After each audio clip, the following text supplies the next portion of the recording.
Hello everyone, कैसे आप सब। आप सबका अपने चैनल में स्वागत है। आज मैं आपको लाला लाजपत राय जी के जीवन का वृत्तांत सुनाने जा रहा हूँ। तो शुरू करते हैं। लाला लाजपत राय भारत के प्रमुख स्वतंत्रता सेनानी थे। इन्हें पंजाब केसरी भी कहा जाता है। इन्होंने पंजाब नेशनल बैंक और लक्ष्मी बीमा कंपनी की स्थापना की थी। ये भारतीय राष्ट्रीय कांग्रेस में गर्म दल के 3 प्रमुख नेताओं लाल बाल पाल में से एक थे।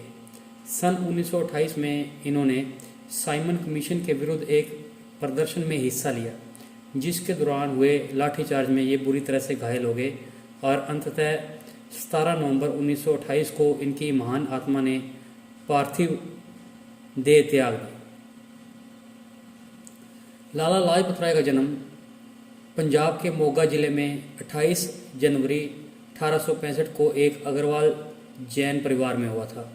इन्होंने कुछ समय हरियाणा के रोहतक और हिसार शहरों में वकालत की। ये भारतीय राष्ट्रीय कांग्रेस के गर्म दल के प्रमुख नेता थे। बाल गंगाधर तिलक और विपिन चंद्र पाल के साथ इस त्रिमूर्ति को लाल बाल पाल के नाम से जाना जाता था। इन्हीं तीनों नेताओं ने सबसे पहले भारत में पूर्ण स्वतंत्रता की मांग की थी। बाद में समूचा देश इनके साथ हो गया। इन्होंने स्वामी दयानंद सरस्वती के साथ मिलकर आर्य समाज को पंजाब में लोकप्रिय बनाया। लाला हंसराज एवं कल्याण चंद्र दीक्षित के साथ दयानंद एंग्लो वैदिक विद्यालय का प्रसार किया। लोग जिन्हें आजकल डीएवी स्कूल्स व कॉलेज के नाम से जानते हैं। लाला जी के अनेक स्थानों पर अकाल शिविर लगाकर भी सेवा की। 30 अक्टूबर 1928 को इन्होंने लाहौर में साइमन कमीशन के विरुद्ध आयोजित एक विशाल प्रदर्शन में हिस्सा लिया, जिसके दौरान हुए लाठीचार्ज में ये बुरी तरह से घायल हो गए। उस समय इन्होंने कहा था, मेरे शरीर पर पड़ी एक एक लाठी ब्रिटिश सरकार के ताबूत में कील का काम करेगी। और वही हुआ। लाला जी के बलिदान के 20 साल के भीतर ही ब्रिटिश साम्राज्य का सूर्य अस्त हो गया। 17 नवंबर 1928 को इन्हीं चोटों की वजह से इनका देहांत हो गया। लाला जी की मौत का बदला। लाला जी की मृत्यु से सारा देश उत्तेजित हो उठा और चंद्रशेखर आजाद, भगत सिंह, राजगुरु, सुखदेव व अन्य क्रांतिकारियों ने लाला जी पर जानलेवा लाठीचार्ज का बदला लेने का निर्णय किया। इन देशभक्तों ने अपने प्रिय नेता की हत्या के ठीक 1 महीने बाद अपनी प्रतिज्ञा पूरी कर ली और 17 दिसंबर 1928 को ब्रिटिश पुलिस के अफसर सैंडर्स की गोली मारकर हत्या कर दी। लाला जी की मौत के बाद सैंडर्स की हत्या के मामले में ही राजगुरु, सुखदेव और भगत सिंह को फांसी की सजा सुनाई गई। लाला जी ने हिंदी में शिवाजी, श्री कृष्ण, मैजिनी एवं कई महापुरुषों की जीवनियाँ लिखी।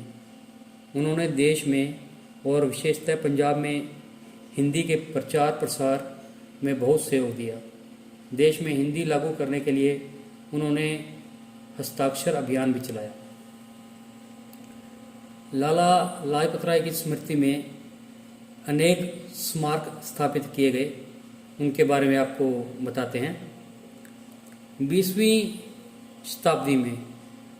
शताब्दी की शुरुआत में लाहौर में लाजपत राय की एक मूर्ति को बाद में भारत में विभाजन के बाद शिमला के केंद्रीय वर्ग में स्थानांतरित कर दिया गया। 1959 में लाला लाजपत राय ट्रस्ट का गठन उनकी शताब्दी जन्म समारोह की पूर्व संध्या पर पंजाबी परोपकारियों के एक समूह द्वारा किया गया, जो भारतीय राज्य महाराष्ट्र में बस गए और समृद्ध हुए, जो लाला लाजपत राय चलाता है। मुंबई में वाणिज्य और अर्थशास्त्र college, Lala Lajpat Rai memorial medical college Meerut का नाम उनके नाम पर रखा गया। 1998 में Lala Lajpat Rai institute of engineering उनके नाम पर रखा गया।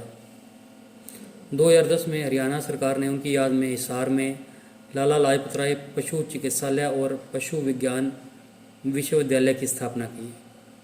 लाजपत राय नगर और लाला लाजपत राय चौक हिसार में उनकी प्रतिमा के साथ नई दिल्ली में लाजपत नगर और लाजपत नगर सेंट्रल मार्केट, लाजपत नगर में लाला लाजपत राय मेमोरियल पार्क, चांदनी चौक दिल्ली में लाजपत राय मार्केट, खड़गपुर में भारतीय प्रौद्योगिकी संस्थान में Lala Lajpat Rai hall of residence, Kanpur में लाला लाजपत राय अस्पताल, बस टर्मिनल, उनके कई गृहनगर में कई संस्थानों, स्कूलों, पुस्तकालयों का नाम उनके सम्मान में रखा गया है, जिसमें प्रवेश द्वार पर उनकी प्रतिमा के साथ एक बस टर्मिनल भी शामिल है। इसके अलावा भारत के कई महानगरों और अन्य शहरों में उनके नाम पर कई सड़कें भी हैं। तो आपको उनकी जीवनी से अगर प्रेरणा मिली है तो वीडियो को लाइक कीजिए, शेयर कीजिए और चैनल को सब्सक्राइब कीजिए। बेल वाला बटन ज़रूर दबा दें ताकि हम ऐसी कोई और जीवनी डालें तो उसकी नोटिफिकेशन आपको मिल जाए। Thank you.